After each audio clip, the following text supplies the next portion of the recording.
We're going to start with a 1x2 jumper plate, and in that center stud of our jumper plate we're going to put a 1x1 plate with clip, and so just put that right there on top of that stud, straighten it out, and now we've got that top stud on our 1x1 plate with clip. We're going to get a 1x2 tile piece and put that 1x2 tile piece so that it's centered and on that top stud. Now these tile pieces have a lot of give because they can slide, so what you're going to want to do is make sure it's nice and even with the bottom wings. And here we've got the top and bottom wings to our biplane, and all we have left to do now is that back tail fin, and to do that we're going to get a 1x1 tile piece and just put it right there into the clip. So we just slide our tile piece into the clip and we've got our completed World War I biplane, possibly flown by the Red Baron himself.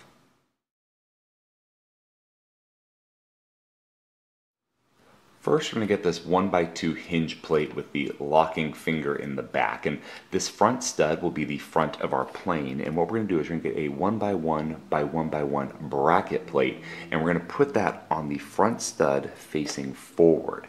And now you've got that little gap here, kind of it's not quite flush. What we're going to do is we're going to get a 1x3 plate and put that center stud underneath that bracket plate into that 1x2 hinge plate like this, and we've got the bottom wings of our biplane, and our top wing is going to go right on this top stud of our bracket plate, but for that we're going to get a 1x3 tile piece, and put that tile piece that goes right there in the center to create the top wings of our biplane. And now all we're missing is the front propeller, and to do that, to make that kind of spinning fast rotation where you can't even see it, we're going to get a round translucent black tile piece, put it on that front stud here, and now we've got a completed World War I biplane.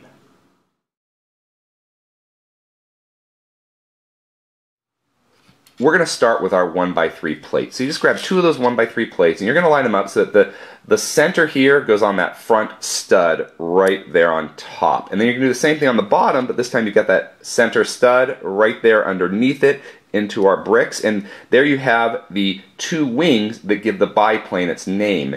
And to create that back tail fin, we're just going to get a 1x2 tile piece, and that tile piece doesn't have anything underneath it, so you're just going to kind of click it on that back stud and position it to where you want it so it's nice, centered, and straightened. These are all one-point connections, so they do move a lot, and you're going to have to kind of fiddle around with them to get them lined up neatly.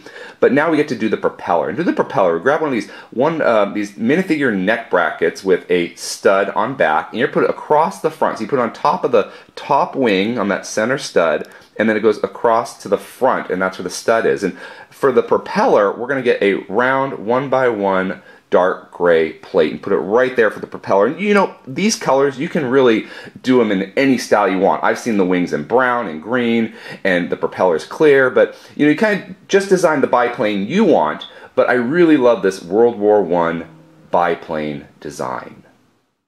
If you enjoyed this video, please subscribe or check out some of our other videos. Until next time, let's keep building together.